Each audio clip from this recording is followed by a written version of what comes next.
acompanham, a APET vem fazendo reuniões mensais, né? Sempre uma por mês, porém, nesse período de pandemia, nós transformamos essas reuniões mensais em reuniões semanais, todas as quartas-feiras, das 17 às 18h30. Né? Enfim, e antes de a gente começar a nossa live, eu já, de imediato, aqui em público, quero agradecer imensamente aqui a disponibilidade da tributarista professora Mary Elbe, da tributarista também professora Marta Leão. Muito obrigado por estar aqui conosco. Meu amigo Miguel, já de longa data, o professor Edmar Oliveira Andrade Filho, e o meu amigo professor Helenilson Cunha Pontes. Né? É muito bom estar com vocês aqui, mesmo nesse formato aí do novo normal, mesmo de forma online. Né? E é um tema altamente relevante, o tema da DI 2446, questão aí dos planejamentos tributários, e eu também estou ansioso para ouvir a todos vocês. Antes de mais nada, eu queria convidá-los, quem está nos acompanhando, a acompanharem a agenda dos cursos do segundo semestre da APET. A APET vai começar agora em agosto esse curso de especialização em tributos indiretos, é a terceira turma dessa nova fase da APET. A gente tem lá gente muito boa, né? O professor Argos, o professor José Roberto do TIT, que foi do TIT, né? Roberto Rosa, do Luciano Miguel, o Alberto, o Germa, a gente tem aqui também, deixa eu ver aqui, deu uma travadinha. Thiago, travou, bom, acho que vou passar assim que é mais fácil. O Adolfo Bergamini, temos aí também a participação das mulheres, a Tatiane e a Thaís de Laurentes. Enfim, esse é o nosso curso de especialização em tributos indiretos. Né?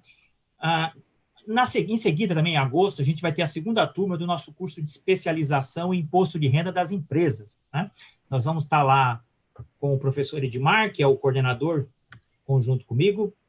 Nós temos lá a professora Karen Jurandini, a professora e conselheira Bárbara Melo Carneiro, a professora Ana Carolina, o Vitor Polizelli, o Fábio Piobezan, né? O Natanael, querido amigo e tributarista aí conhecido de todos nós. O Natanael vai estar lá com a gente também, o Ramon, o Edson Carlos Fernandes, dentre o Alexandre, o Caio Tacano, enfim.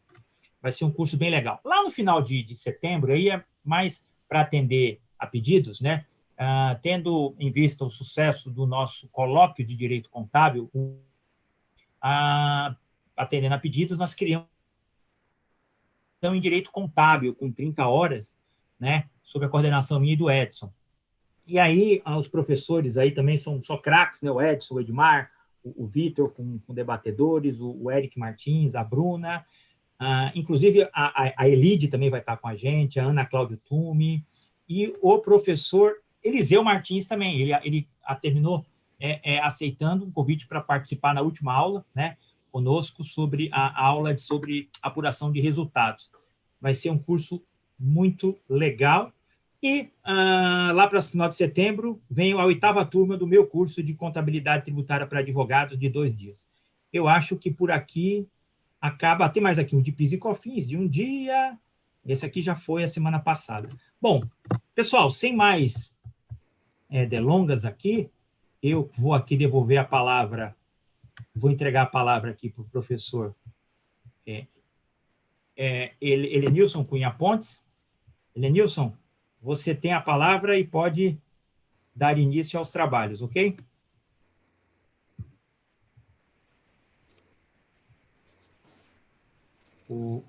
Está me ouvindo aí, Helenilson? Estou, mas está uma tela aqui, eu acho que você tem que soltar a tela. Eu soltei, aí. Pronto. Okay. Eu estava apanhando aqui. Boa tarde a todos que nos assistem, boa tarde aos meus colegas aqui do evento, boa tarde ao presidente Marcelo, as queridas doutora Marielbe, doutora Marta Leão, professor Miguel, professor Edmar. Muito obrigado, Marcelo, por mais uma oportunidade de uma reunião da APET. Hoje, sobre o tema do planejamento tributário na visão do Supremo, especialmente da ação direta de inconstitucionalidade 2446, que está e sob julgamento no Supremo Tribunal Federal, ação direta de relatoria da ministra Carmen Lúcia, no plenário virtual, cujo julgamento já se iniciou com o voto da ministra Carmen Lúcia e acompanhada de mais 4 ministros. Ou seja, hoje já há 5 votos na direção da constitucionalidade do parágrafo único do artigo 116 da Lei Complementar 104, que alterou o artigo 116, parágrafo único do Código Tributário Nacional. Nosso evento vai acontecer nessa tarde com a posição desses grandes professores de direito tributário, todos doutores em direito tributário, professora Marielbe, professora Marta, professor Miguel e professor Edmar, grandes especialistas no tema, doutores em direito tributário, professores com livros escritos, obras escritas sobre planejamento tributário, e a ideia é que a gente possa, nessa tarde, em 1h30 de evento, poder refletir sobre o voto da ministra Carmen Lúcia, acompanhado por outros 4 ministros, e o que isso pode representar na alteração do conceito ou da prática do planejamento tributário no direito brasileiro. Eu, rapidamente, vou fazer apenas um pequeno relatório sobre o que foi decidido pela ministra, para que os eminentes professores possam manifestar a sua posição. Essa lei complementar, ou esse parágrafo único do artigo 116 do Código Tributário Nacional, foi inserido com o objetivo de se transformar ou de inserir no direito brasileiro uma norma geral anti-elisão, que teria, na visão de alguns, o poder de habilitar as autoridades fiscais a desfazer negócios jurídicos que tivessem, e aqui começa a teoria, isso não está na lei, mas na visão de alguns, negócios ou atos negociais que tivessem exclusivamente o objetivo de economizar tributos.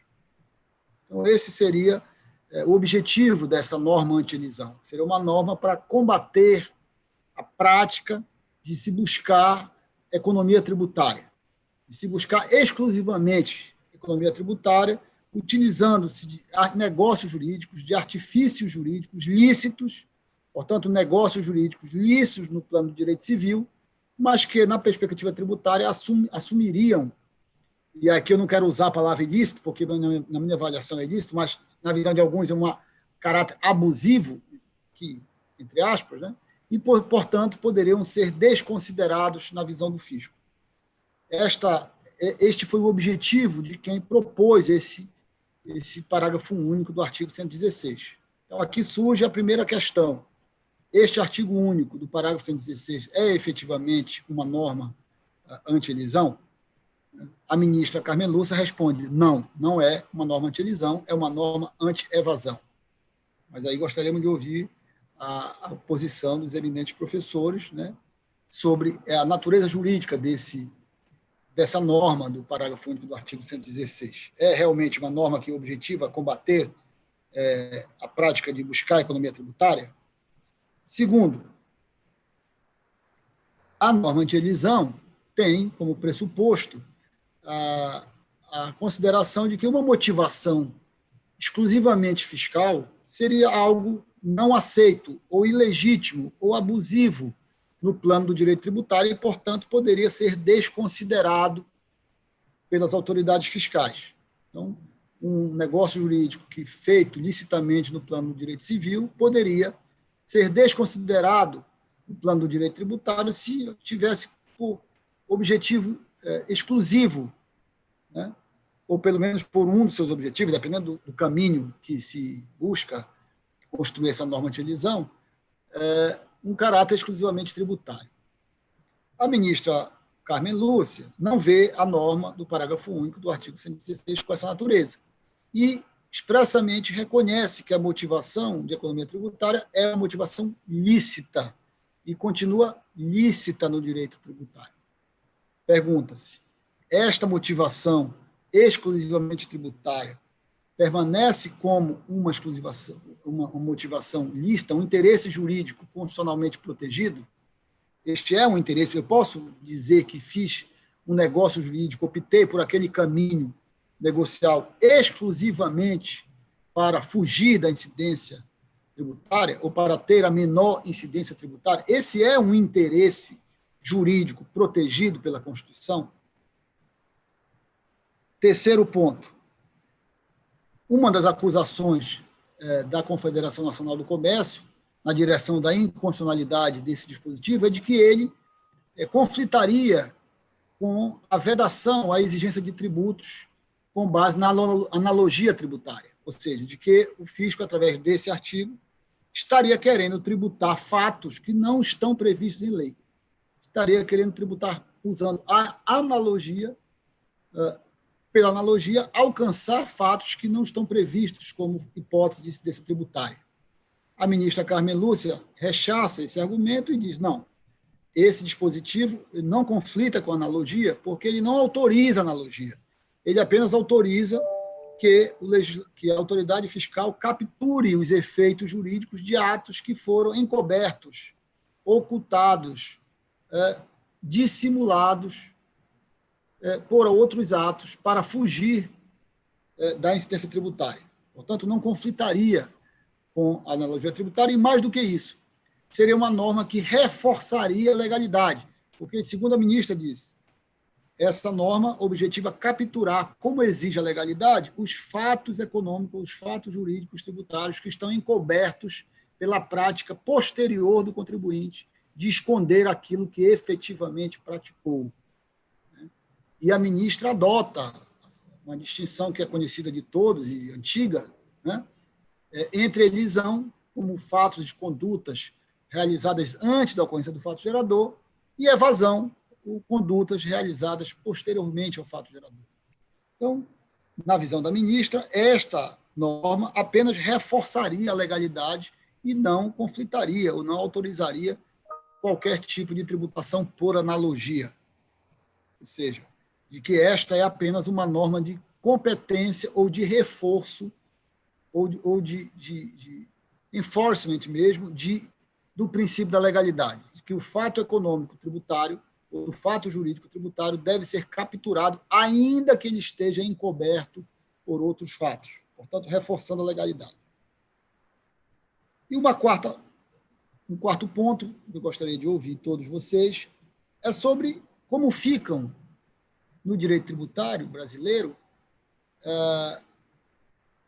as tentativas de aplicação dessas teorias comparadas do abuso de forma, do abuso de direito, da interpretação econômica do fato gerador, da motivação negocial, teorias que nos últimos 20 anos foram objeto de muito debate, né, e que geraram aí uma biblioteca de livros e escritos sobre esse assunto, que no direito brasileiro, data vênia, é um assunto de lege ferenda, porque o direito tributário brasileiro não consagrou nenhuma dessas teorias, mas, não obstante isso, muita gente afirma que essas teorias ou essas formas estão no direito tributário brasileiro e estariam autorizadas a serem utilizadas pelo administrador tributário em certas situações. Como ficam, né, essas teorias diante dessa decisão da ministra Carmen Lúcia, provavelmente seguida pela maioria do Supremo? Como fica a doutrina, ou melhor, a jurisprudência do CARF, que vem julgando muitos casos, aplicando essas teorias, sem sequer apoio no 116 do Código Tributário Nacional, no parágrafo 1 do 116, quer dizer, aplicando essas teorias da motivação negocial, do abuso de forma, do abuso de direito, algumas vezes, mesmo sem aplicar o 116, diante da decisão do Supremo. Né? Ainda há espaço para esse tipo de jurisprudência, diante do precedente do Supremo, e do seu caráter vinculante em face da ação direta de inconstitucionalidade, embora o julgamento seja pela constitucionalidade, é preciso lembrar, e na ação, no controle concentrado, não há fixação de uma tese, é preciso lembrar que o Supremo tem vários precedentes reconhecendo os motivos determinantes como fundamentos do controle concentrado, como expansionista, né? Como motivação expansionista no sentido de gerar a vinculação. Não há, evidentemente, uma jurisprudência assente de todos, mas há vários precedentes, especialmente do ministro Gilmar Mendes, do ministro Luiz Barroso, né, do ministro Barroso, citando que no modelo concentrado é preciso que os motivos determinantes da decisão façam coisa julgada no que tange a sua vinculação. Né? Eu digo isso porque já há uma certa doutrina sustentando que, como o julgamento foi pela constitucionalidade, não haveria ali fundamentos nenhum a serem aplicados, como se o julgamento não tivesse alterado nada no direito brasileiro. E eu gostaria de ouvi-lo sobre isso. Como não vai haver uma tese, provavelmente, no sentido do controle difuso, mas nós temos um acórdão com um detalhamento dos seus fundamentos e qual é o efeito que esse fundamento decisório pode ter sobre essa jurisprudência. Eram esses os quatro pontos que eu gostaria de trazer, a análise dos meus colegas professores, começando aqui ouvindo a professora Marielbe sobre isso. Prazer, a palavra é sua, Marielbe. Boa tarde a todos, obrigada, professor Helenilson, obrigada ao Marcelo, quero parabenizar a PET por todos esses eventos que tem feito, cumprimentar a Marta, o Edmar, o Miguel, e dizer do prazer de estar com vocês todos aqui. E eu fiquei muito feliz de ter sido chamada exatamente para esse tema, por dois grandes motivos. Esse tema foi o tema da minha tese de pós-doutoramento, que eu publiquei, inclusive, o livro pela Almedina, lá de Coimbra. Não é? Então, fiz uma pesquisa muito grande, de todos os lados, exatamente para ver o que é que a gente poderia fazer aqui no Brasil e qual o alcance desse 116. O segundo motivo que eu fiquei feliz é que eu era da Receita Federal quando essa norma foi gestada. E aí eu sei exatamente o que é que estava se pensando fazer, ou seja, o espírito do legislador estava corporificado naquele momento, e a intenção que se tinha era exatamente de proibir planejamento. Né? E não chegava nem ao abuso, chegava ao planejamento mesmo. Né? Bom, na hora que saiu a norma, ela saiu o seguinte, dissimulação, o termo dissimulação muito claro, né? E uma coisa muito importante, precisa de lei ordinária para regulamentar. Então, eu coloquei isso o seguinte, então essa norma é constitucional. E é constitucional por quê? Porque ela não proíbe planejamento, porque para mim planejamento sempre será lícito. Então, quando eu falar planejamento, já é lícito, não preciso estar reforçando. Né? Então, o planejamento é lícito e, portanto, não poderá ser condenado ou desprezado ou desconsiderado pela administração tributária. E por que não poderá ser desconsiderado? E foi um dos problemas que essa decisão da ministra foi pela ADI. E eu fui ler a petição da ADI, e o que é que ela dizia? Ela falava na legalidade, como o professor Lenilson já falou na separação dos poderes, falou em interpretação econômica, mas, para mim, não falou no principal, porque ela seria inconstitucional se dissesse que estaria afetando o quê? A livre iniciativa, a liberdade de negócios, que aí sim seria inconstitucional, porque o direito de planejar é um direito do contribuinte. Então, para mim, isso não tem questionamento. E o voto da ministra vai no sentido do artigo que eu publiquei, acho que foi em 2005 ou 2009, não me lembro bem, no livro do professor Hugo de Brito Machado, onde eu digo também a seguinte questão, ela é constitucional porque é uma norma antidissimulação. Então, não tem problema, a ministra foi bem com relação a isso. Né? Acontece que ela não precisava ser feita, ela seria inútil, porque a gente já tinha o 149 que falava com simulação, então era uma norma inútil. Mas, já que quiseram fazer, ela é constitucional para antidissimulação.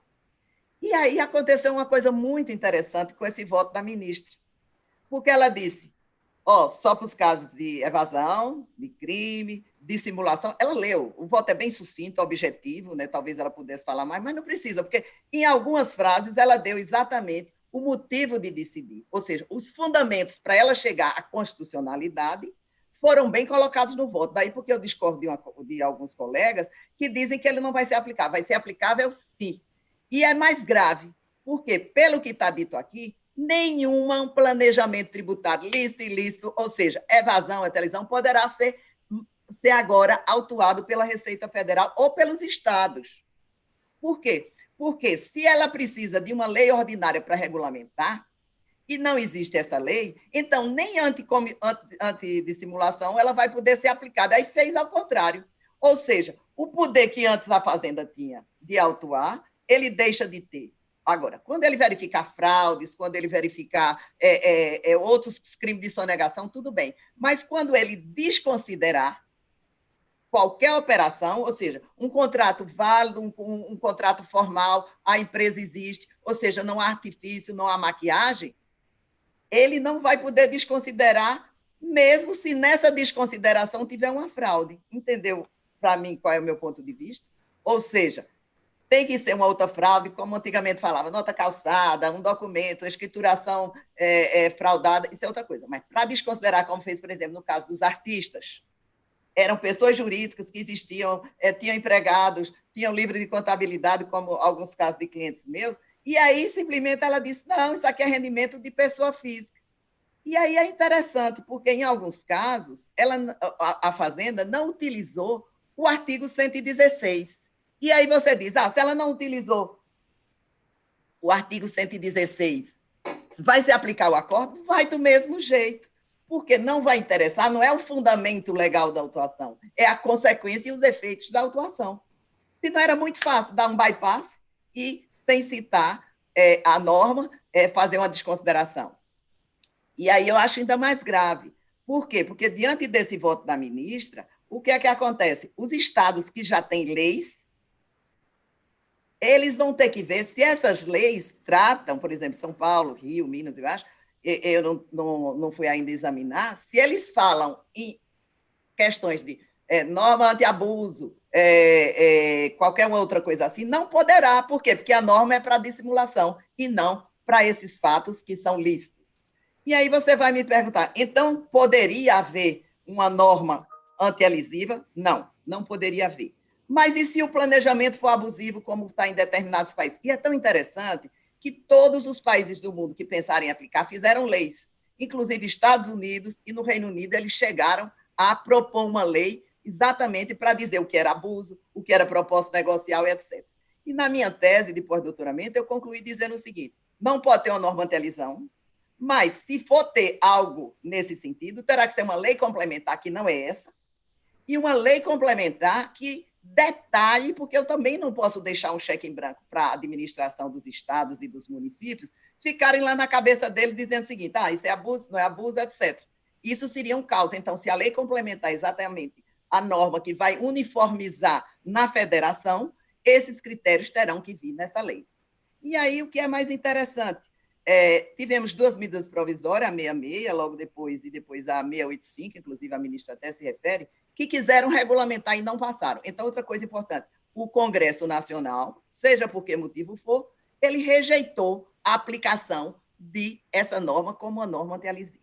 E uma das coisas que está todo mundo dizendo é o seguinte, ora, vai ter efeito vinculante? Vai. E por que vai ter efeito vinculante? Ora, é uma ADI que tem o controle concentrado. E todo o resultado disso aí vai ser aplicado. Mas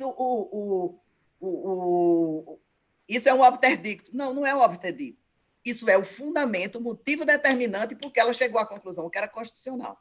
Então, eu vejo que não tem que ser uma outra interpretação, porque eu acho que nesse ponto foi muito sucinto, mas foi claro o voto da ministra. E aí vem a seguinte questão. Sendo o acordo da ministra nesses termos, né, a não ser que haja uma mudança, abri um parênteses. No judiciário tudo pode, mesmo decisões transitadas julgadas sem prazo de rescisória depois são revistas, mas, digamos assim, a permanecer isso, enquanto permanecer, o meu entendimento, o voto da ministra é esse, né? Os ministros que já votaram nesse voto, votaram nessa decisão dessa forma, e ela terá que ser aplicada, porque a Lei 10.522 diz que a Procuradoria, nesses casos, ela não pode recorrer, também não vai poder executar. A rigor, ela teria que desistir dessas execuções. E a Receita Federal, o decreto 70.235 diz que essas normas de controle concentrado têm que ser também observadas. Então, mantido esse voto, eu entendo que ele é vinculante e vai ter que ser seguido pela administração tributária, Procuradoria da Fazenda e pelo Judiciário, embora o Judiciário, muitas vezes, os juízes de primeira instância, os desembargadores, eles entendam que pode mudar o que o Supremo diz. Mas, num sistema jurídico, numa ordem jurídica normal, né, que é essa que eu penso que nós estamos vivendo, terá que ser obedecido e terá que ser vinculante. Então, essa questão que me tocou muito forte também foi a falta de regulamentação. Né? Por quê? Se a ministra... E lá a lei é muito clara. Eu leio e vejo o que a ministra disse. É normante de simulação, que está escrito na lei, e precisa de lei ordinária para regulamentar. Né? Eu entendo que precisaria de lei complementar, mas admitamos, pelo voto da ministra, precisa de uma lei ordinária que vá exatamente detalhar essa questão de como será aplicada os procedimentos, porque procedimentos e critérios não constaram do voto da ministra nem constaram da lei. Para se aplicar na federação, teria que ser uma lei complementar, mas, no mínimo, uma lei ordinária, que não é o 70.235, como alguns tributaristas entendem, com todo respeito. Por quê? Porque lá diz como eu faço um processo administrativo fiscal, não dá os critérios do que é essa norma antidissimulação. Só para finalizar, que meu tempo está acabando, eu gostaria de registrar que o fundamento é o seguinte: não podemos ter uma norma antialesiva no Brasil, porque seria inconstitucional por ferir livre iniciativa, a livre concorrência, a liberdade de negociar. E se essa norma ela é constitucional, porque fala em dissimulação, e para mim ela é nesses termos, ela seria dispensável, porque já teria outros termos. Mas, já que ela existe, ela fez mais agora com o voto da ministra, amarrou a fiscalização, seja estadual, federal ou municipal. Por quê? Porque eles não poderão desconsiderar sem ter uma lei específica. E se o Estado já tiver essa lei específica e alcançar planejamentos que sejam lícitos, essa norma ela é inconstitucional também. Então, eu acho que a gente não pode ficar com tantas dúvidas, porque ou o ordenamento jurídico vale ou não vale. Né? Se ele vale, a ministra colocou sucintamente, mas colocou bem, e eu acho que ela decidiu bem, e os motivos determinantes, eu acho que é importante para a aplicação posterior da norma, é que se o voto permanecer desse jeito, significa que ela só chegou à conclusão da constitucionalidade porque disse que era antidissimulação, e aí ela disse, é permitido o planejamento. Se ela disse que é permitido o planejamento, a norma não diz que veda planejamento, seja abusivo, eu não vou nem discutir abusivo, abuso de forma, abuso de direito, etc. Não vou discutir isso, por quê? Porque a norma é muito clara, é antidissimulação. Obrigada, eu volto já para falar com vocês. Obrigado, Marielbe. Muito interessante a posição do Marielbe. Quer dizer, na sua visão, Marielbe, isso até piorou, essa norma até piorou a visão do fisco, ou o âmbito de poder que o fisco tinha antes disso. Né? Interessante. Claro, até nas fraudes, ele não vai mais poder desconsiderar. Ele pode autuar fraude, é diferente, mas desconsiderar com base em fraude, não. Perfeito, interessante. Agora eu queria ouvir a professora Marta Leão, lembrando, Marta, sobre a questão dos motivos determinantes, que o artigo 988, inciso 3 do Código de Processo Civil, só para lembrar, coloca como hipótese de reclamação decisões ou julgamentos que se afastem de decisões proferidas em controle concentrado de constitucionalidade, ou seja, pelo novo Código de Processo Civil, uma decisão que se afasta de uma decisão do Supremo em controle concentrado admite reclamação. Veja que o Código de Processo não fala em decisão que decretou a inconstitucionalidade, fala em decisão que foi proferida em controle concentrado, como é esse caso. Então, eu passo a palavra à professora Marta para suas colocações sobre o tema. Boa tarde a todos. Eu queria, primeiramente, agradecer o convite do Marcelo para participar. Realmente, a PET tem feito um trabalho exaustivo, né? Enfim, de difundir conhecimento para todo mundo que está em casa, né? E está querendo estudar direito tributário. Ainda bem que tem bastante gente Queria dar boa tarde para meus colegas também, principalmente para a professora Marielbe, que acabou de falar a sua opinião, né, enfim, com a qual eu concordo em vários pontos, mas vou enfrentar os pontos conforme solicitado pelo professor Helenilson. Então, vou encadear a minha fala mais ou menos dentro daqueles 4 pontos que foram colocados inicialmente. Primeiro, eu queria dizer que eu acho essa decisão do Supremo Tribunal Federal, né, enfim, ainda não confirmada, ainda está com 4 votos, ainda pende de uma maioria, mas é uma decisão bastante significativa para quem estuda planejamento tributário, né? Existe uma discussão muito forte no Brasil, né, um racha doutrinário, eu diria, entre 2 tipos de posições com relação à matéria de planejamento tributário. Existem pessoas que se colocam, de um lado, no sentido de que seria abusiva a prática, né, a busca por uma economia tributária, e, portanto, que eu deveria conceder uma eficácia positiva para a capacidade contributiva e para a solidariedade, no sentido de buscar sempre essa máxima efetivação da tributação, né, buscar a máxima capacidade econômica do contribuinte, e aí eu busco essa consideração econômica dos fatos, né, a substância econômica sobre a forma, eu aplico teorias como o dever fundamental de pagar impostos, né, enfim, uma teoria importada do professor Casal Tanabás de Coimbra, e isso tem muita força, especialmente no contencioso administrativo no Brasil. Essas teorias realmente pegaram no contencioso, especialmente no CARF, né?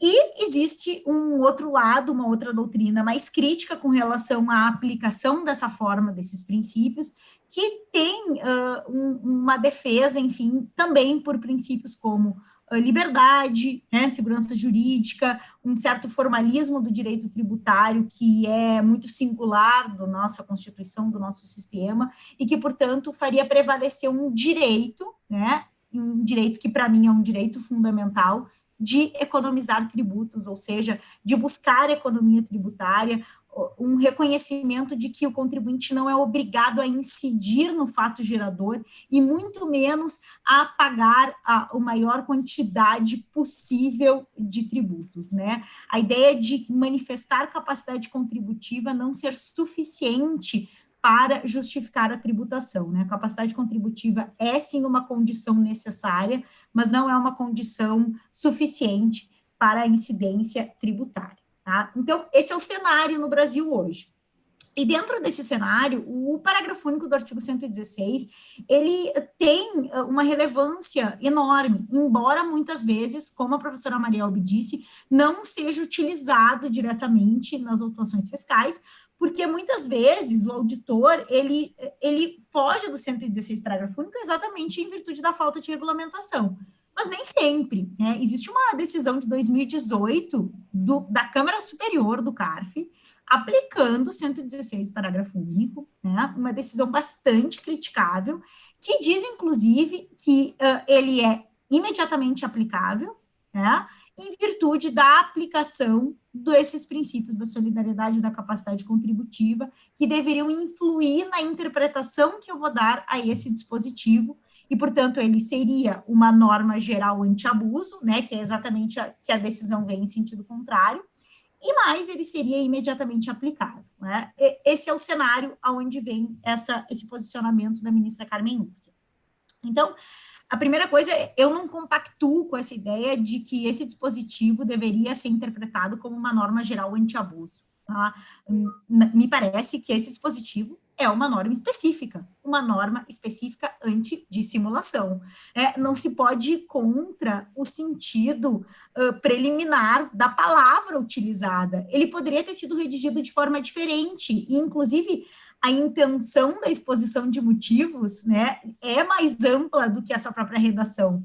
Mas a exposição de motivos não se sobrepõe ao texto, né? E o texto aprovado, o texto que consta, é um texto que fala apenas em dissimulação. Então, ele já teria um escopo mais reduzido do que aquele escopo dado por parte da doutrina e dado principalmente pela jurisprudência do CARF, tá? Então, nesse sentido, eu estou de pleno acordo, enfim, com o voto, né, da ministra, no sentido de dizer o óbvio, me parece, que não é uma norma geral anti-abuso. E a ministra, ela reafirma o que para mim é muito claro com relação ao texto constitucional. Existe um direito fundamental de economizar tributos. E, portanto, eu sequer poderia, por meio de lei, seja complementar, seja lei ordinária, ou seja, por meio de uma lei, uma norma infraconstitucional, dizer ou tolher aquilo que para mim é um direito fundamental. Existe um espaço de liberdade definido pela Constituição a partir do momento que ela estrutura um sistema tributário constitucional baseado na legalidade, né? Baseado na ideia de que eu não tenho tributo sem lei que o estabeleça. E esse sistema previsível, esse sistema formal determinado pelo Constituinte de 88, que a gente pode criticar, a gente pode achar que não foi uma boa ideia colocar o sistema tributário na Constituição, mas esse é o direito posto no Brasil, né? E embora se lute contra esse direito posto, existe um espaço no qual eu vou atuar, com base na nossa Constituição, que é o espaço ausente lei prevendo a incidência tributária, e esse espaço eu tenho o direito de atuar nele, e eu tenho o direito de não ser surpreendido com a tributação, né, fora da incidência tributária prevista em lei.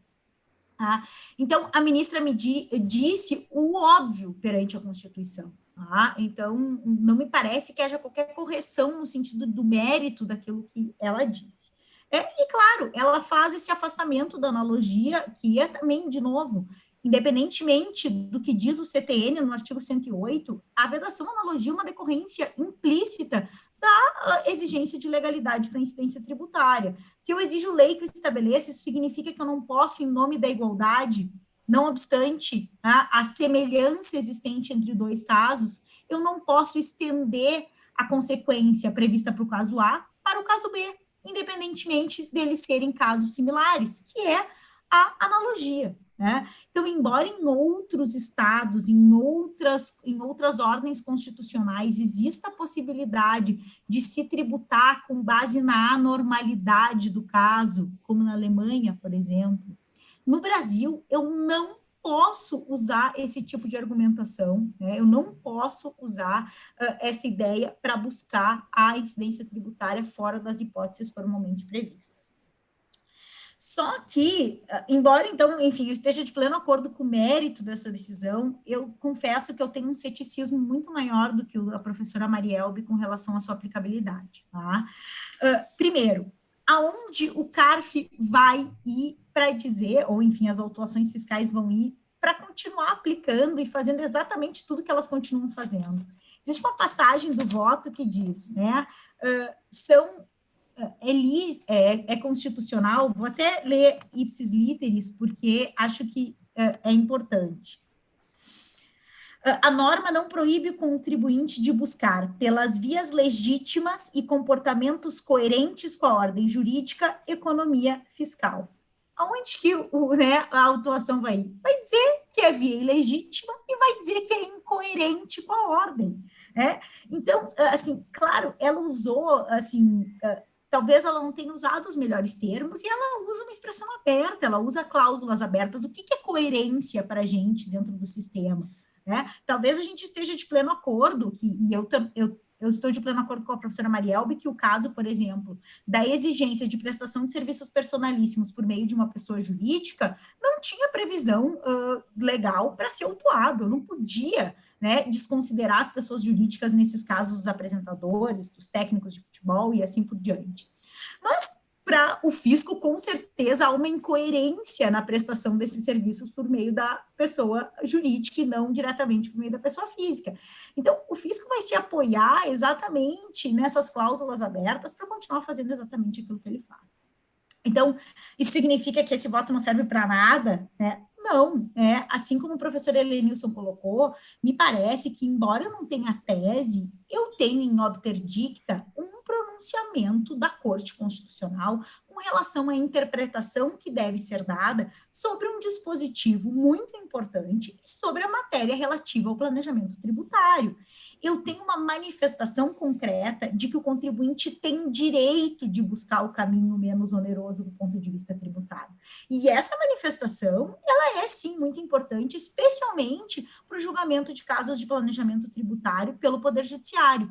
E, finalmente, isso tem chegado ao Poder Judiciário. Né? Com a diminuição do número de parcelamentos tributários, né, a gente tem conseguido levar aquelas grandes autuações sobre planejamento, especialmente um exemplo de hoje, os casos de agio interno, por exemplo, que vão chegando ao Poder Judiciário e que vão ser julgados e que foram autuados com base na premissa de que a motivação meramente tributária, né, seria uma justificativa para considerar aquelas operações abusivas. O fato de eu ter feito apenas para economizar tributo seria uma justificativa suficiente para desconsiderar aquelas operações e impedir, por exemplo, a dedução do ágio.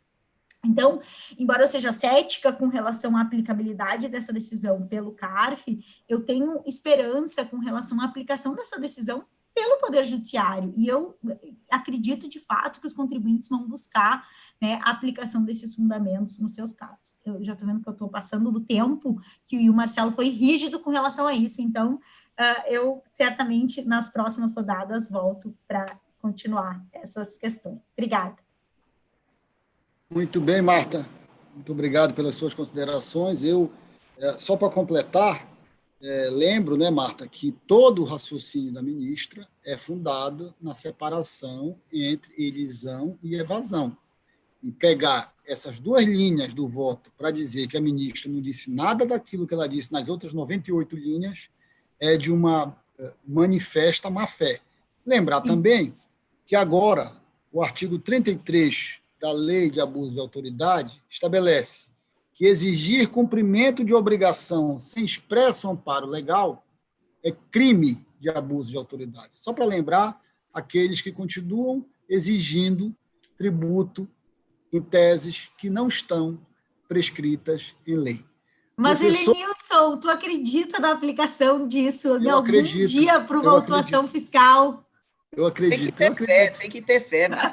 Eu acredito, pelo menos eu acredito que nós temos agora uma lei que alguém vai ter que se defender disso quando agir, vai ter o trabalho de se defender quando agir com abuso de autoridade, que antes não tinha, agora vai ter que se defender e vai ter que mostrar onde é que está o expresso amparo legal para tributar situações que não estão expressamente previstas em amparo legal. Uma coisa é interpretar uma regra com outra linha de interpretação, outra coisa é criar uma regra por interpretação, que em muitos casos é o que acontece. Professor Miguel, é com você, Miguel. Bom, boa tarde a todos, agradeço o convite da PET, com muita honra que eu compareço aqui, tenho assistido os outros eventos da PET, parabenizo o Marcelo aí pelo esse incentivo aí ao estudo do direito tributário, e vamos partir, então, para tentar responder as questões aqui que nos foram colocadas pelo professor Helenilson. E primeira questão é com relação a se tratar de uma norma anti-elisão ou anti-evasão. A minha tese de mestrado foi justamente sobre planejamento tributário, e nela eu tratei sobre essa questão. E antes até de escrever a tese de mestrado, num artigo que eu publiquei lá em 2001, logo que foi publicada a Lei Complementar 116, eu já dava lá a minha opinião, no sentido de que ela é uma norma que pretende combater a dissimulação, né? E a dissimulação, ela, na verdade, o que significa dissimular? Quando a lei fala a autoridade administrativa poderá desconsiderar atos ou negócios jurídicos praticados com a finalidade de dissimular a ocorrência do fato gerador do tributo, dissimular significa ocultar, esconder.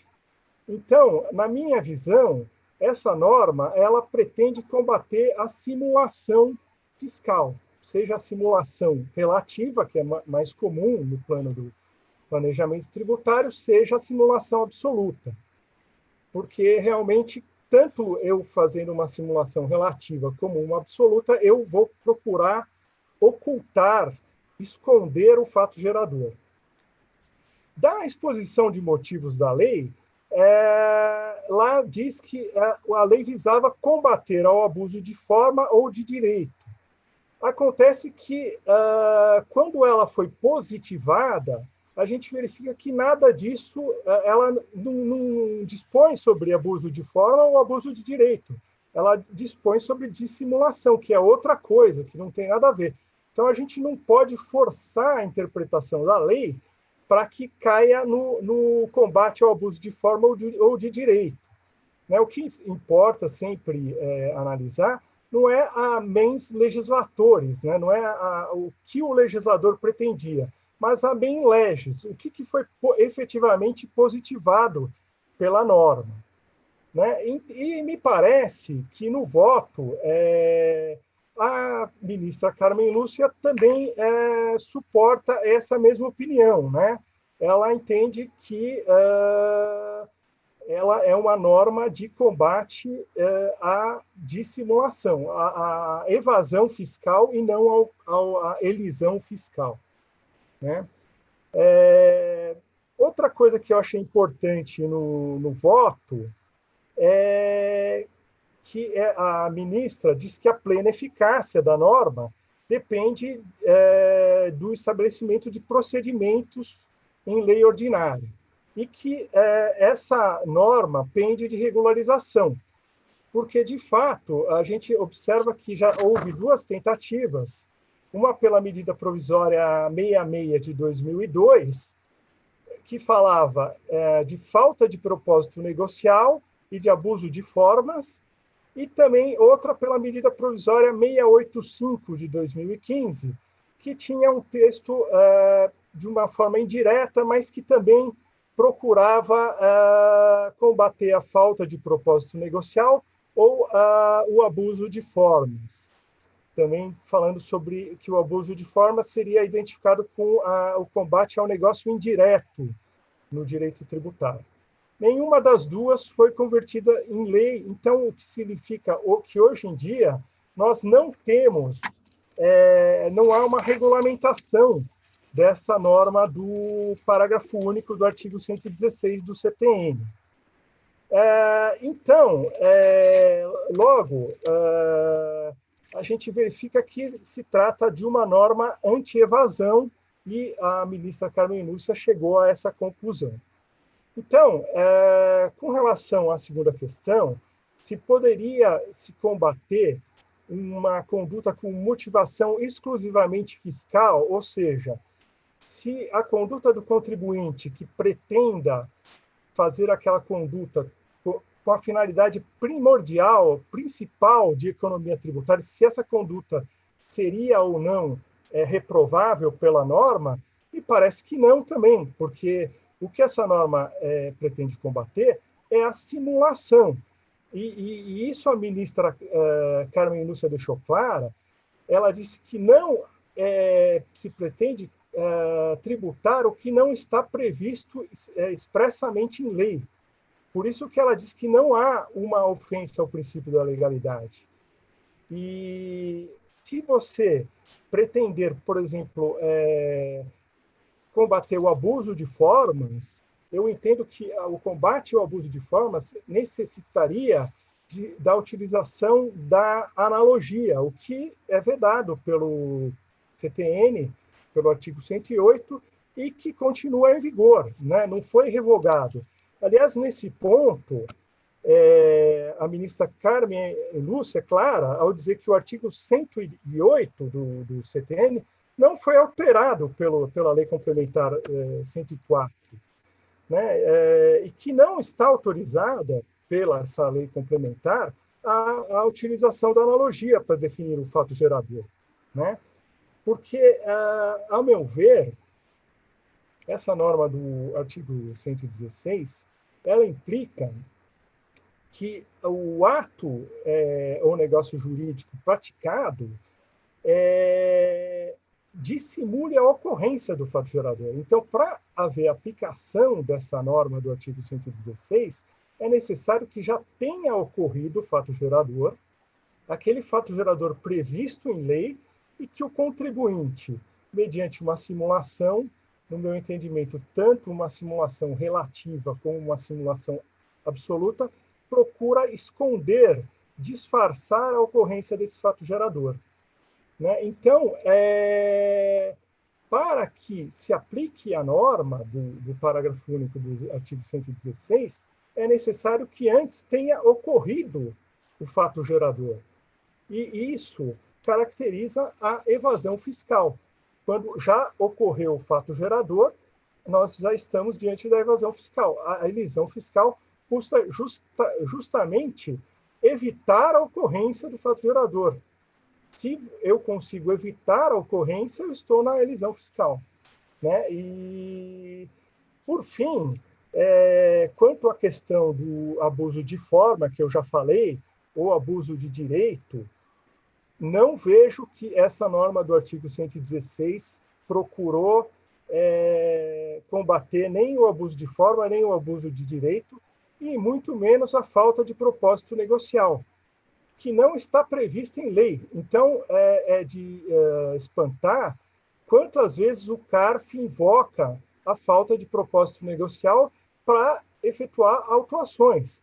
Porque, veja, nem a medida provisória 66 de 2002, que buscou trazer a falta de propósito negocial na legislação, foi aprovada, nem a medida provisória 685 de 2015 foi aprovada também, e nem, a meu ver, o artigo 116 do CTN veda ou combate a falta de propósito negocial.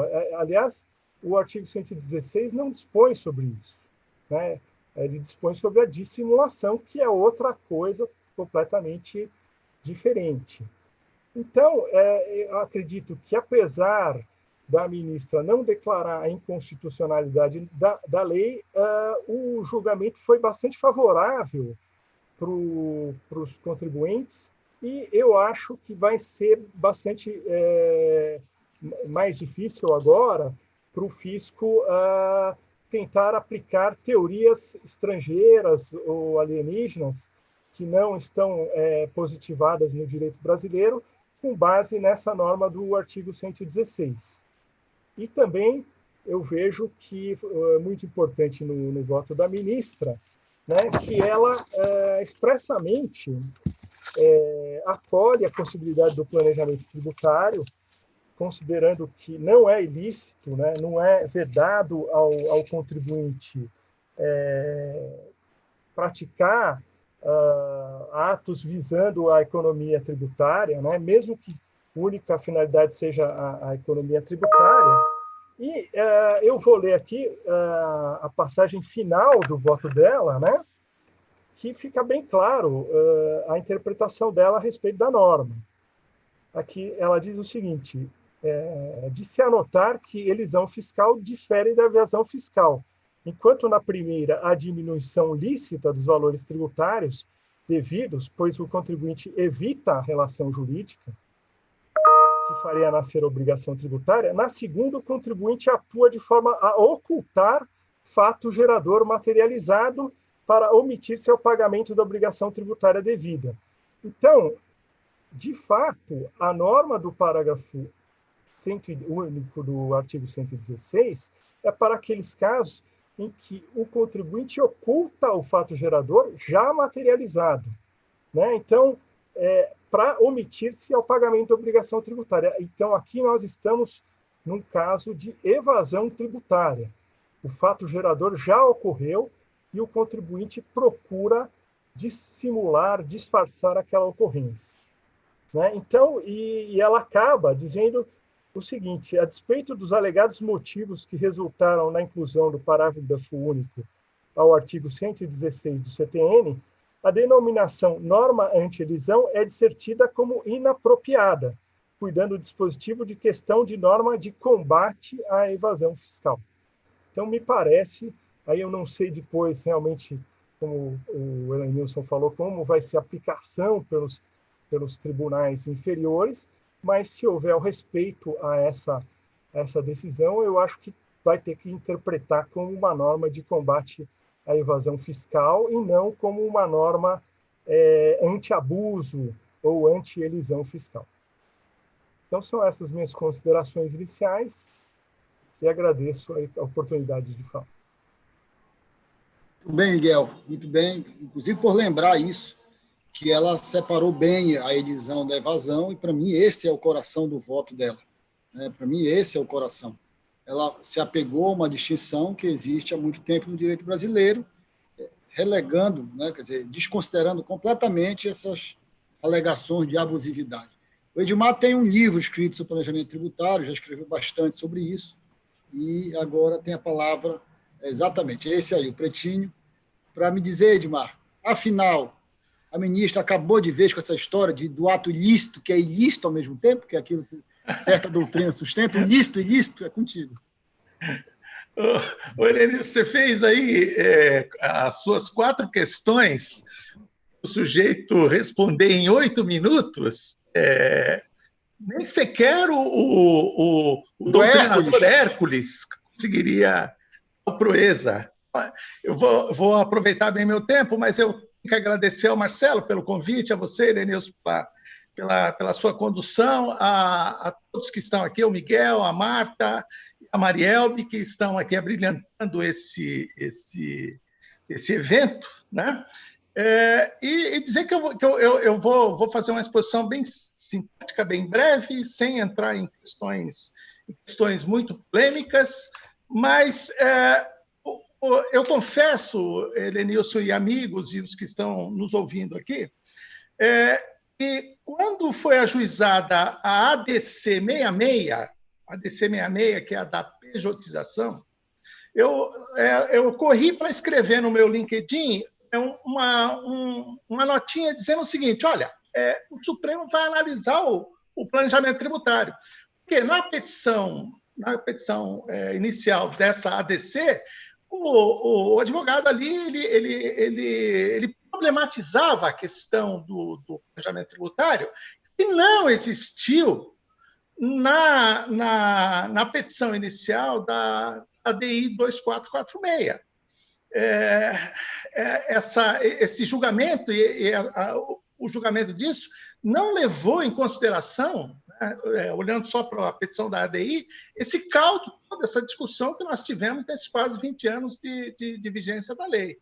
E eu achava, então, que na 66 a gente teria uma oportunidade melhor de que esse assunto viesse. Ele cita lá decisões do CARF, que desconsiderou, desconsiderou contratos firmados entre pessoas capazes sobre objeto lícito e etc. Eu falei, bom, isso vai então, trazer uma luz sobre esse planejamento tributário. E essa questão também já está sendo decidida e não foi... Esses assuntos sequer foram tocados também.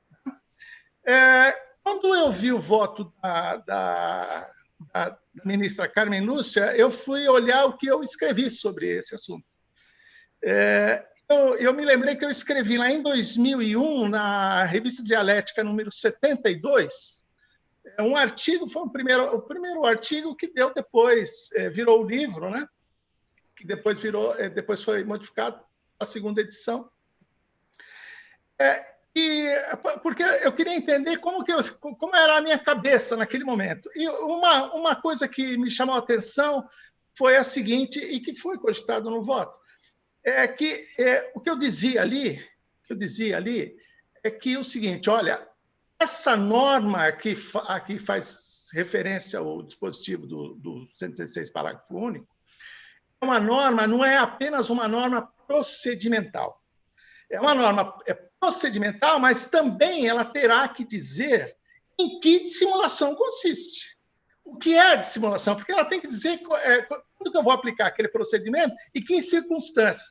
E essas circunstâncias seriam aquelas referidas no texto do Lei Complementar 104, que deu essa nova redação. Então, essa circunstância é muito importante, porque no voto da ministra ela diz o seguinte: essa lei, embora seja uma lei anti-evasão, ela ainda ela carece de complemento para ter vigência plena. Isso me parece bastante importante.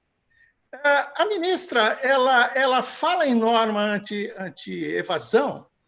Se eu entendo bem, se eu capto o entendimento dela pelas palavras que ela botou no voto, ela acha o seguinte, pessoal: não existe norma anti-elisão. Porque, para ela, a elisão é um procedimento ilícito. Então, não existe norma jurídica que seja capaz, que seja suficiente, que possa cogitar de proibir que as pessoas ajam de acordo com o ordenamento jurídico. Essa que me parece que é o que está na mente dela. Falou, então, isso aqui não pode ser uma norma anti-elisão, isso aqui é uma norma anti-evasão.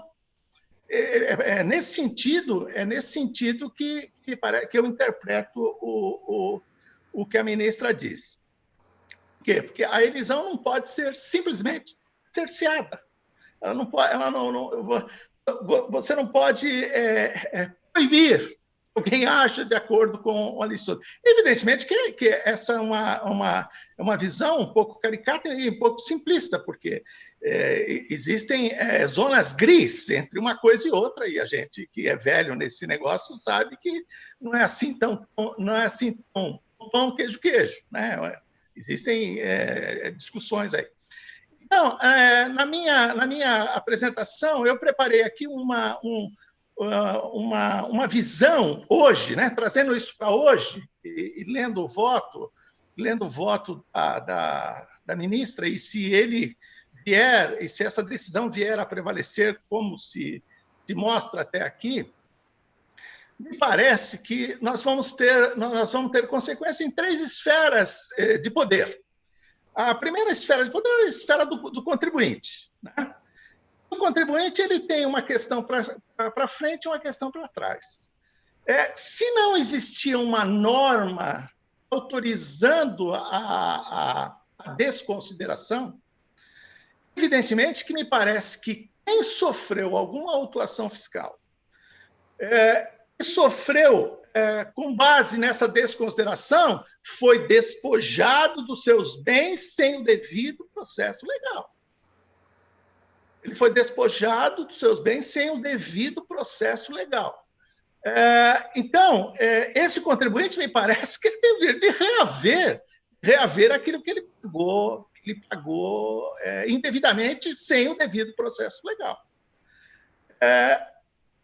Evidentemente que, salvo, e aí a gente precisa fazer uma distinção, no caso de evasão. Por quê? No caso de evasão, pessoal, já existe a norma do 149, inciso 7 do Código Tributário Nacional, que diz que o fisco pode e deve, né? Se ele viu evasão, ele pode e deve autuar. Então, tirando essa questão, essa situação que fosse colocada no 149.7, o contribuinte, então, ele teria sido despojado de seus bens sem o devido processo legal, e ele poderia, na minha avaliação, pedir de volta, ele pode rescindir parcelamentos, ele pode fazer um documento de compensação e pedir a compensação e, eventualmente, esperar a discussão do fisco. Eu não estou dizendo que isso aqui é um negócio simples, é uma decisão simples de tomar, mas, pelo menos, é o que eu estou vendo até agora, é o que eu vejo. Se essa decisão se confirmar, me parece que nós temos aí. Evidentemente que nós vamos ter que verificar outras consequências disso. Outra esfera de poder que sofreu interferência dessa decisão é a esfera do advogado da União. O advogado da União, que está defendendo execuções fiscais, por exemplo, execuções ou outras ações juizadas pelo contribuinte, ele perdeu a sustentação, porque ele não tem legalidade, a menos que ele diga, mas aí os fatos é que terão que provar, e trata-se de um caso de evasão, quer dizer, esse tipo de situação ela entraria num caso de evasão. Em outras palavras, o que eu estou dizendo é o seguinte, que o procurador poderia tentar, né, não estou dizendo que isso é certo, que vai dar certo, poderia tentar trabalhar o conceito de evasão de modo a alargar esse conceito de evasão, a não se circunscrevê-lo apenas às situações em que há dolo, simulação e fraude, como está no 149.7. É mais ou menos como se ele dissesse o seguinte: olha, existe a evasão dolosa que é crime, né? Existe a evasão culposa, que não é crime, que ela poderia estar aí. Agora, se houver desconsideração, se os fatos disserem a desconsideração, ele também não tem como, mesmo tentando largar esse conceito de evasão, né? O Marcelo vai dizer que eu estou dando milho para bode, né, Marcelo? Mas eu não, mas é o que me aparece aqui agora e eu não posso deixar de falar, né? De vez em quando você dá mesmo, Edmar. Eu começaria por aí, não sei se vai dar certo. Não sei se vai dar certo, mas eu começaria pensando a partir daí. E a outra esfera de poder é a esfera da fiscalização. E aqui eu queria aderir integralmente com entusiasmo ao voto da relatora, doutora Marielbe. Porque me parece que a fiscalização ela tem que se abster, eu escrevi aqui, eu fiz na minha nota aqui, escrevi antes de começar isso aqui, abster-se de desconsiderar. Ele deve abster-se de desconsiderar. Agora, e todos eles, e aqui nós temos um problema também, porque o fisco pode entender o seguinte, pessoal, enquanto não vier a lei, se nós tivermos algum problema, nós vamos dizer o seguinte: o nome do jogo é evasão. Então, eles vão dizer o seguinte: é tudo evasão. O contribuinte vai ter que se defender, evidentemente, né? Mas se a gente quiser um ambiente de boa-fé, né, pensar que essa decisão do Supremo tem efeitos, é evidente, eu não posso... eu sequer cogito que esse negócio não tem efeito. Ela tem efeito, um pronunciamento da mais alta corte, ela tem efeito, sim, e se nós quiséssemos de boa-fé, a gente vai lá, todo mundo de boa-fé, contribuinte de boa-fé, fiscalização de boa-fé, a fiscalização teria que se abster pura e simplesmente de desconsiderar que estamos conversados. E evidentemente, pensar contribuinte, a administração, construir uma fórmula legal que possa dar cumprimento a essa norma. Então, como eu disse, nessas três esferas, nós temos aí algumas consequências, todas são difíceis, né? Todas têm os seus problemas, as suas questões, né? Finalmente, eu queria dizer que eu fiquei bastante impressionado com o entusiasmo da doutora Marta Leão. Eu não tinha ouvido ela falar, mas eu fiquei impressionado com o seu entusiasmo. Então, doutor Helenilson, doutor Marcelo e demais amigos da mesa, eu termino aqui. Foram uma breve exposição, mas o objetivo é esse mesmo. Obrigado, Edmar. Realmente muito interessante os pontos que você levanta. Eu queria voltar para a Marielbe e fazer uma provocação. A Marielbe disse que estudou aí os ordenamentos estrangeiros, etc. E aqui é uma provocação. Marielbe, você acha que seria compatível com o direito constitucional brasileiro uma regra geral no modelo de alguns países como Portugal, ou própria prática da jurisprudência da Inglaterra, ou o modelo espanhol, enfim, uma norma geral que tornasse ilegal ou ilegítimo, com o nome que seja, ou abusivo, o objetivo exclusivo de buscar a economia tributária dentro da lei civil dentro das possibilidades dos negócios, seria constitucional uma lei, ainda que complementar, que dissesse isso no Brasil? Olha, Helenice, agora você cutucou forte, né? Adorei o que todo mundo disse aí, né? E só gostaria de dizer uma coisa, Marta, eu tenho esperança que seja aplicado, embora eu saiba que não vai ser aplicado. Por quê? Na prática, o que é que a gente viu, né? Ao longo do tempo, eles começaram aplicando de imediato, depois, quando viram que podia dar problema, pararam de aplicar, passaram por 50 do Código Civil, pararam de aplicar, e sabe o que é que eles vão fazer agora? Vão dizer tudo que é fraude, não é nem que é evasão, porque se ele disser que é evasão, eu vou atrás do voto da ministra, que diz que precisa, para desconsiderar com base em evasão, tem que ter lei dizendo isso, e a gente ainda não tem a lei. Então, para trás, eu posso pedir restituição. Adorei, Helenilson, vou lhe contratar para você entrar com os processos de abuso de autoridade, né? Que eu tinha esquecido esse ponto, né? Mas, realmente, tudo agora vai ser fraude. Todas as autuações agora vão ser fraude, multa de 150%, vão mandar representação do Ministério Público, vai ser aquele caso. Se não, vai acontecer de cair nessa questão do voto, porque eu acho que tem que ser aplicável, sim, concordo com você. E aí, só ligeiramente, uma das coisas que eu queria chamar a atenção é que, depois do voto se permanecer assim, tem que embargar. Tem que embargar porque, na realidade, essa decisão demandava uma interpretação conforme a Constituição. E não simplesmente, talvez porque na petição não tenha entrado muito nessa questão, me parece até que a ministra ficou assim surpresa, gozando da cara do... Peraí, como é que você vem para cá me dizer isso? Isso é legal porque está na lei, isso aqui não é analogia porque é o artigo 108. Me parecia que ela estava assim, estranhando o porquê de estar dizendo tanta coisa, porque na cabeça dela planejamento era lícito. E aí eu digo, planejamento é lícito sim, é direito do contribuinte economizar tributo pela liberdade que ele tem de gerir o próprio patrimônio, o próprio negócio, etc. Então, eu acho que esse é um direito constitucionalmente consagrado da liberdade no Estado Democrático de Direito. Né?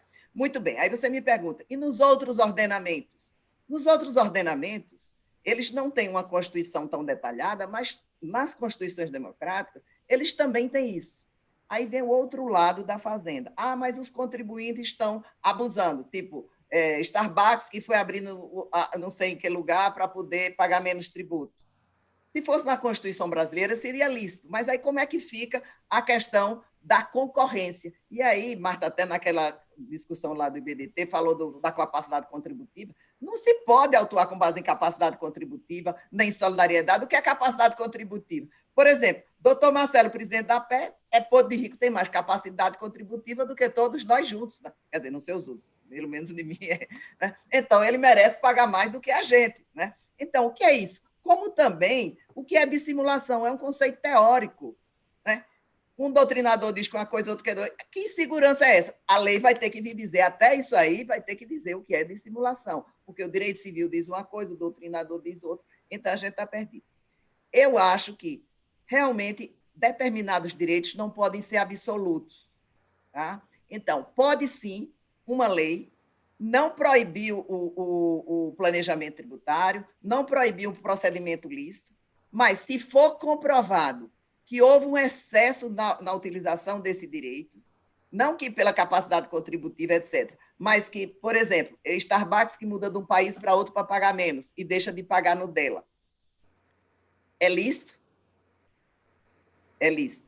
Mas seria justo com todos os outros demais contribuintes. Então, alguns questionamentos a gente tem que se fazer. Por quê? Porque a ordem jurídica tem que ter um equilíbrio também.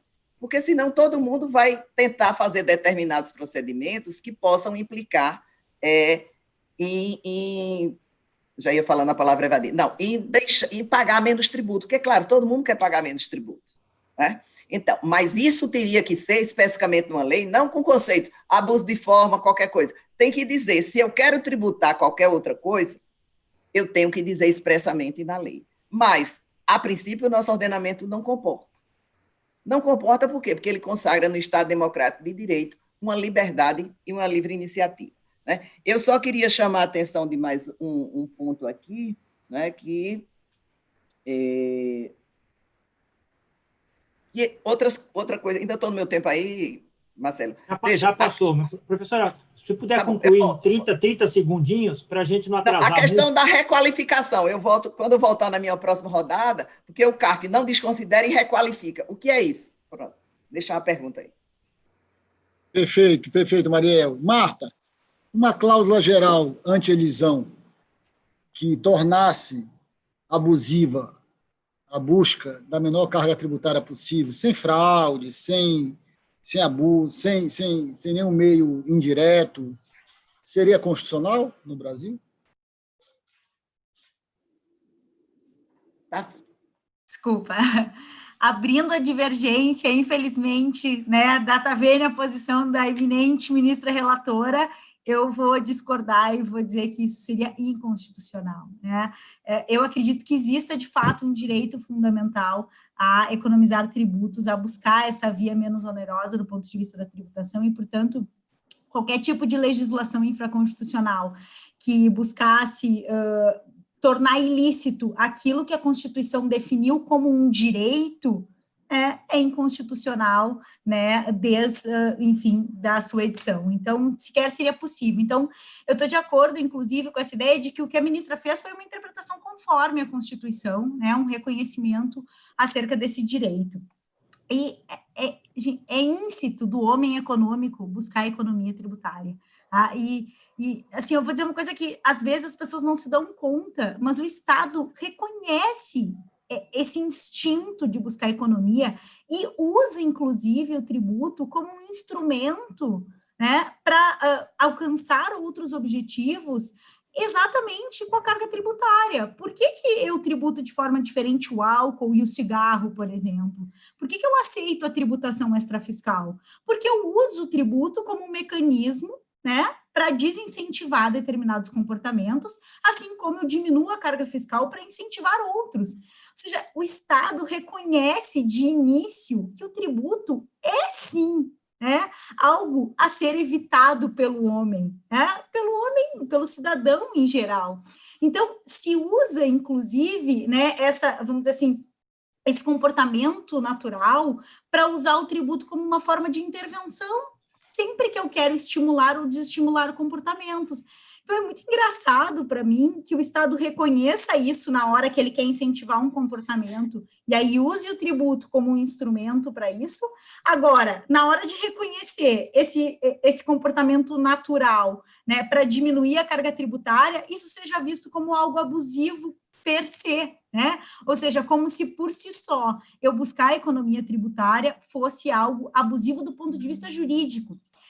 A gente pode concordar, professora Marielbe, com relação à moralidade de determinadas empresas ou pessoas buscarem economia tributária, abrirem mão de cidadanias, né? Enfim, o caso do Facebook, por exemplo, mudarem de país para buscar uma economia.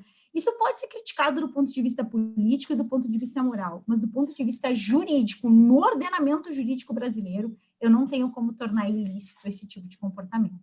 Pelo menos é a minha posição.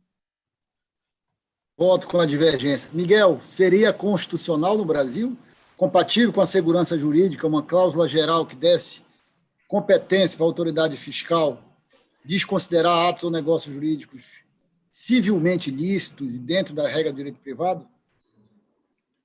Pois é, Lenilson, grande questão, e eu entendo que não seria constitucional no Brasil. Por quê? Porque o direito à economia de impostos é um direito que está constitucionalmente previsto, é o direito à livre iniciativa, o princípio da legalidade. Então, é até um dever, por exemplo, do administrador de empresas procurar economizar tributos. E eu entendo também que esse tipo de norma anti-abuso, que fala que se a única finalidade for economizar tributo, isso tem que ser combatido, por que não seria lícito eu pensar num planejamento para visar economizar tributo e, portanto, auferir mais lucros para a empresa, né? Eu acho que essa questão me parece um pouco uma falsa questão, porque é um direito de todo mundo organizar os negócios da melhor maneira para obter uma carga tributária menor, desde que se haja dentro da licitude, não se cometa uma fraude, uma simulação. Então, realmente, o que eu chego à conclusão, até pelo voto da ministra Carmen Lúcia, teria que ser outra norma, não esse parágrafo único do 116, porque isso aí realmente é uma norma para combater a evasão, não tem nada a ver. Agora, eu acho que dentro dos princípios constitucionais que a legislação e a Constituição estabelece, o princípio da estrita legalidade, o princípio da livre iniciativa, eu acho que não seria possível uma norma combatendo, no final, uma atitude ilícita, né? É o que você falou antes. Se aquilo é lícito no direito privado, como que poderia ser combatido e ser considerado ilícito no direito tributário? É até um contrassenso. Então, eu entendo que não seria inconstitucional uma norma anti-elisiva no Brasil, uma norma geral. Muito bem, Miguel. Edmar, embora eu já conheça a sua posição há mais de 20 anos, por favor, nos esclareça. É possível um ato ilícito ser ilícito, Edmar? Oi, Lenilson. Você fala que eu tenho posição de 20 anos. Eu não sei se eu tenho, não, cara. Esse negócio muda toda hora, cara. Não, ele muda, ele vai mudando com o tempo. Mas respondendo objetivamente à sua pergunta, Lenilson, eu acho o seguinte, que nós temos aqui no Brasil uma cultura de fricção. Então, os contribuintes gostam de ganhar do fisco, eles gostam de ganhar do fisco, e o fisco gosta de ganhar dos contribuintes. Então, é um jogo que todo mundo gosta de jogar. Parece que é uma coisa da alma, não é uma coisa muito racional. Então, os empresários eles gostam disso, dessas situações. O fisco gosta também de questionar. Então, parece que não existe aqui, ninguém parou para pensar, falar, talvez o negócio, o melhor para ambas as partes seria ter uma norma que pudesse, na medida do possível, acabar com alguns atritos, ou não com todos, mas com alguns atritos relacionados a esse tema espinhoso. Falando em tese, eu não vejo assim uma proibição na Constituição para uma norma anti-elisão. Então, depende do que vier. Se vier uma norma que consagre o devido processo legal, prestigie a legalidade, que considere a capacidade contributiva de acordo com a lei, a capacidade contributiva da lei. É evidente que a lei nós podemos esticá-la, nós podemos reduzi-la, a interpretação ela permite várias coisas. O Miguel Reale diz que a lei é uma massa flexível, então você pode puxar um pouco para lá, um pouco para cá, e dentro dessa moldura que diz lá o Kelsen, estaria tudo bem. Mas, então, eu não vejo, na minha opinião, eu não vejo um empecilho a se ter uma norma anti-elisão, dependendo do que vier, evidentemente. Não me parece que questões relacionadas, por exemplo, à livre iniciativa, que eu reconheço, evidentemente, disse no meu livro que eu prefiro o modelo das normas pontuais, eu disse isso, mas respondendo para você aqui, eu não vejo um empecilho dependendo do que vier pela frente. Existe aí uma outra questão, apenas para finalizar, da minha parte. Esse tema ele é tão apaixonante e confuso que ele é envolto em algumas questões como moralidade e tal, mas o que eu mais gosto é o da solidariedade. Quando esse pessoal chama a solidariedade, é o que eu mais gosto. Eu escrevi na segunda edição do livro, esse negócio de solidariedade é uma cascata. Me perdoem as pessoas que gostam da solidariedade, mas é uma das maiores cascatas que eu já vi na minha vida. Eu estava lendo há um tempo atrás uns grandes textos de direito constitucional do Jorge Miranda. Ele compilou vários textos. Esses textos falam das monarquias europeias, basicamente, do princípio do constitucionalismo, e se você vai lá e ver os casos que são lá, embora o rei fosse reconhecido como uma figura ungida de Deus, o homem de Deus na terra, o rei, quando ele tinha que cobrar tributo, ele não chegava para o pessoal, falava, reunia aqui, falava, pessoal, vocês precisam ser solidários com o rei, porque eu estou precisando de grana. Ele botava um edito e mandava cobrar. Por isso que eu digo que os antigos, eles sempre entenderam o seguinte, esse negócio de solidariedade não dá certo. Porque o sujeito pode ser solidário hoje, mas amanhã ele pode desistir de ser solidário. Então, vamos inventar um negócio aqui para o sujeito pagar, ainda que ele não seja solidário. Esse negócio chama-se lei. É isso. Muito bem. Marielbe, 2 minutos para a rodada final de considerações. Me defender. Ficamos 2-2, né, Edmar? Agora, veja só a questão. Eu quero chamar a atenção, por exemplo, uma empresa que está em São Paulo, tem toda a estrutura... E o voto de qualidade é inconstitucional agora, hein? É isso que eu ia falar. Vai ser sem voto de qualidade. Contribuinte. Veja só, uma empresa tem toda a estrutura em São Paulo, funciona tudo aqui, mas abre uma sedezinha deste tamanho ali no município vizinho para pagar menos ISS. É ilícito? É fraude? Não. Mas aí a lei permite que ele abra lá? Abra. Mas o que foi que aconteceu com ele? Ele abusou do direito dele. Mas aí onde é que eu digo? Temos que ter leis que digam expressamente o que é e não ficar ao desejo e à discricionariedade, à vontade dos ventos, né?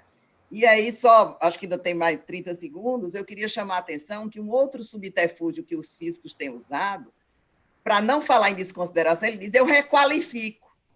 O que é requalificar? Você tem um contrato válido aqui de uma pessoa jurídica e ele diz assim, eu requalifiquei, tanto é que ele não tem um dispositivo legal infringido. Ele diz assim, você tem que pagar imposto com base no artigo 33 lá do regulamento do imposto de renda que é a pessoa física. Por quê? Porque ele não infringiu lei nenhuma. Essa requalificação é um bypass na desconsideração, igualzinho. Ou seja, são subterfúgios para não desconsiderar. E mesmo nesse caso, eu entendo que o voto da ministra se aplica e vai poder sim ser utilizado e as pessoas vão poder impugnar esses autos de infração. Eu espero que o judiciário reconheça. Legal, Maria, muito boa, inclusive o seu exemplo. Marta, para 2 minutos para suas considerações finais. Só para finalizar, então, eu espero que quando sejam opostos esses embargos de declaração que a professora Marielbe já disse que vai ter, então eu já estou acreditando. Então, que quando houver essa decisão, eu gostaria muito que fosse incluído nessa decisão uma menção do Supremo enérgica sobre propósito negocial. Eu acho que isso é uma questão que faltou no voto, né? Enfim, esse reconhecimento de que não existe, né, a aplicação desse critério no Brasil. Eu não posso exigir um propósito negocial diferente do desejo de economia tributária, né? Essa ideia de que o tributo não é um custo que deve ser diminuído, né, por parte do administrador da empresa, que inclusive tem esse dever com relação a todos os seus custos, isso teria sido muito bom, enfim, para a jurisprudência sobre planejamento tributário no Brasil, que o Supremo se pronunciasse, né, expressamente sobre a inexistência, né, de uma lei determinando esse tipo de critério, porque, a meu ver, isso de fato seria inconstitucional. De novo, muito obrigada pelo convite, fico à disposição, enfim, quem quiser criticar, quem quiser seguir outra linha, enfim, o debate está sempre aberto e planejamento tributário é realmente um dos temas mais ricos para a discussão no direito tributário. Obrigada. Obrigado, Marta, obrigado pelas considerações. Miguel, 2 minutos. É por isso que o planejamento tributário é tão apaixonante, né? Porque tem sempre opiniões divergentes, né?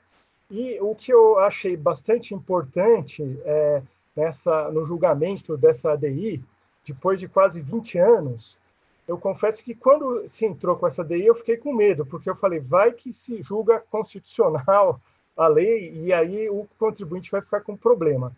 Mas da forma que foi julgada, eu acho que ficou bastante razoável, e a gente pode dizer assim, perdeu, mas levou, porque realmente, apesar do voto ser sucinto, a ministra Carmen Lúcia tocou aí em várias questões importantes, a questão da proibição da analogia, a questão da legitimidade da elisão fiscal, a questão aí da falta de regulamentação da norma, o que leva a que não possa ser aplicada diretamente, como várias vezes já se tentou, a fiscalização já tentou aplicar diretamente o parágrafo único do 116. Então, apesar de tudo, eu acho que a decisão foi boa, foi esclarecedora, realmente necessita aí de uns embargos de declaração, a questão da falta de propósito negocial não foi tocada, algumas outras questões, mas eu acho que no final foi uma boa decisão e que eu acho que espero, né, que os tribunais, principalmente o CARF, os tribunais administrativos, respeitem o que foi decidido pelo Supremo Tribunal Federal, porque, afinal, ele é o principal tribunal do país e que deve ser respeitado por todos os outros. E muito obrigado pelo convite e agradeço a todos. Obrigado, Miguel. Edmar, 2 minutos. Eu só quero agradecer, não tem mais nenhuma adição técnica ou jurídica a fazer, mas apenas queria agradecer o direito de participar, de ouvir essas boas colocações. O tema, evidentemente, ele vai continuar, né? Nós vamos ter que continuar estudando, continuar como os peripatéticos faziam no passado, que eles aprendiam andando, depois paravam no perípatos, poder testar o que tinham conhecido, e que eu espero vê-los todos em outros perípatos eletrônicos no futuro. Um abraço. Bem, meus amigos, eu queria encerrar agradecendo a todos vocês. Realmente foi uma tarde muito interessante, muito boa. Acho que tem muita gente aí mandando mensagem. Eu tenho dito para o Marcelo e para alguns amigos o seguinte: nos últimos 20 anos, nós estamos perdendo a capacidade de discutir o direito tributário a partir da perspectiva dos direitos e garantias individuais, e estamos perdendo tempo demais com incidências tributárias, né? Nós estamos perdendo muito tempo discutindo incidências e pouco tempo discutindo os direitos dos contribuintes. Enquanto isso, o fisco, aproveitando-se desse espaço, está ampliando seu espaço de poder sobre os direitos e garantias individuais. E hoje eu conversava com o Marcelo, é preciso uma nova empreitada na direção da discussão dos limites do poder tributante no Brasil. A Constituição 88 foi uma Constituição voltada à proteção dos direitos e garantias do contribuinte. Tanto é que tem todo um capítulo de limitações ao direito tributário, né? E nós estamos perdendo isso, estamos perdendo tempo demais discutindo incidências e pouco tempo discutindo limites constitucionais, né? Nós não estamos discutindo mais segurança jurídica. Hoje tem uma proposta em vigor que aumenta 300% o imposto sobre um contingente enorme de pessoas, de uma hora para outra. Isso é constitucional? Aumentar 300%? Enfim, eu acho que tem um monte de coisa aí, do ponto de vista constitucional, das garantias individuais, que falta, sabe, na doutrina, entre nós, de discussões. Eu tenho provocado muito, Marcelo, para que a gente, na PET, possa criar um ambiente para a discussão disso. Estou preocupado aqui em discutir as incidências apenas. Eu acho que nós temos que discutir como é que o contribuinte se defende do poder tributante, porque é para isso que existe o direito. Então, muito obrigado, queria agradecer a todos vocês, queria dizer que foi uma satisfação enorme e desejo muita saúde e paz a todos vocês, devolvendo a palavra ao nosso presidente Marcelo Peixoto. Obrigado, Helenilson. Olha só, pessoal, eu falei até que a gente podia até às 18h40, tal, 18h35. Então, quer dizer, às 18h30, máximo 18h10. Não, quer fazer algum comentário? A gente ainda tem 5 minutos, tá, então, falar comigo mesmo. É interessante, porque depois dessa decisão, com certeza vai vir a portaria do ministro, igual aconteceu com o voto de qualidade do CARF. Né? Ou seja, saiu na lei, voto de qualidade, aí saiu a interpretação da lei dizendo, aqui só se aplica exclusivamente aqui. Então, com certeza, sairá uma portaria dessa, e aí, Helenilson está muito bem colocado, a gente precisa começar a se posicionar. Por que tanto tributo? Por que o tributo desse jeito? E se é justo, do ponto de vista fiscal, agora os prestadores de serviço, por exemplo, arcarem com toda a carga tributária para haver uma neutralidade, né? Porque para haver neutralidade não paga mais, paga menos. O prestador de serviço é quem vai pagar a conta dos bancos, por exemplo, que vão ficar lá em 5,90. Tá? Obrigada, foi maravilhoso, adorei vocês todos, viu? Um aspecto interessante, Mariel e amigos, e eu tenho citado isso para o Marcelo, Edmar, é que tem 2 ou 3 PECs aí tramitando, feitas por advogados tributaristas, renomados, gente inteligente. Não há um artigo voltado à garantia do contribuinte. Altera-se 500 artigos da Constituição, todos para atribuir poder tributário às entidades políticas. Não há um botando um limite ao exercício do poder. É interessante isso. Quer dizer, nós vivemos um momento onde não é que as PECs não é que foram feitas por auditores fiscais, não, foram feitas por juristas, por advogados, por professores de universidades importantes, doutrinadores importantes, mas que não tem nenhuma preocupação com o espírito da Constituição, que é defender o contribuinte. É interessante isso. Né? E nós temos que botar esse carimbo, né, na cara de quem está fazendo isso, e dizer isso. Entendeu? Porque essa Constituição vai ser refeita pela palavra e pela voz dessa turma. Então, nós precisamos dizer, essa Constituição tem um espírito lá de 88 que não é esse, que é o espírito da defesa da liberdade individual. Não é o espírito da habilitação do poder tributário, né, Mariel? Então, Edmar. Então, nós temos que resgatar aqui os atalibistas, né? Aqueles que defendiam o espírito da Constituição como instrumento de defesa individual, porque o poder público ele não precisa de Constituição, ele usa a Constituição quando lhe é conveniente. Então, eu acho que nós temos que dizer, nós temos que fazer realmente uma empreitada no sentido da garantia da segurança jurídica, coisa que o professor Ávila tem feito, o professor Heleno tem feito, e nós temos que, o professor Roque, o professor Ives, enfim, eu acho que nós temos que resgatar esse pessoal que defende, Marcelo, o espírito da Constituição como instrumento de defesa, sabe? Eu tenho dito isso, eu acho que nós temos que voltar a falar disso, Mariel, sabe? Em todos os fóruns, nós temos que parar de discutir incidência e parar de discutir a habilitação do poder público. Como você bem disse aí, precisamos de tributação neutra, então aumenta todo mundo para cima. Quer dizer, que discussão é essa, meu Deus? Né? Então, vamos voltar a discutir o direito tributário com o que ele tem de garantista, porque é disso que as pessoas precisam. Maravilha. Lenilson, Marielbe, obrigado a todos aí, Marta, Leão, professor Edmar.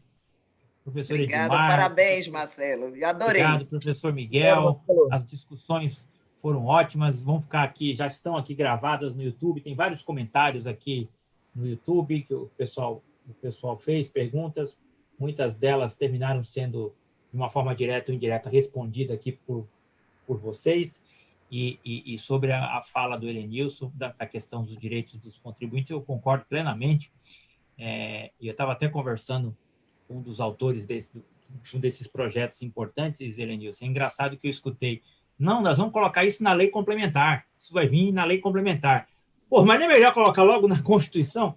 Mas, enfim, vamos deixar esse assunto para sexta-feira agora. Sexta-feira agora, depois da manhã, nós vamos aqui discutir uma mesa temática, vai ser a primeira reunião extraordinária da PET sobre reforma tributária, e nós vamos discutir o projeto Simplifica Já, que é um projeto que veio, nós temos a lei complementar, a emenda, a 110, a PET 110 e a PEC 45, né, que está bem avançada lá no Congresso Nacional, mas o Alberto Macedo, amigo nosso aqui da PET, me apresentou recentemente o chamado Simplifica Já, que eu vou dizer que, a priori, eu gostei muito, em comparação com a PEC 110 ou com 45, Simplifica Já parece muito interessante.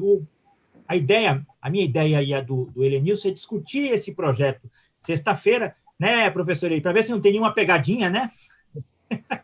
No Simplifica Já, e discutir isso daí com o Alberto, com o presidente da Finafresp, vai estar lá o Edson Carlos Fernandes também, e vocês estão todos convidados, né? Sexta-feira, agora, vamos falar um pouco sobre esse sobre o projeto Simplifica Já. Até lá e um abraço a todos. Tchau, tchau. Tchau, tchau. Um abraço.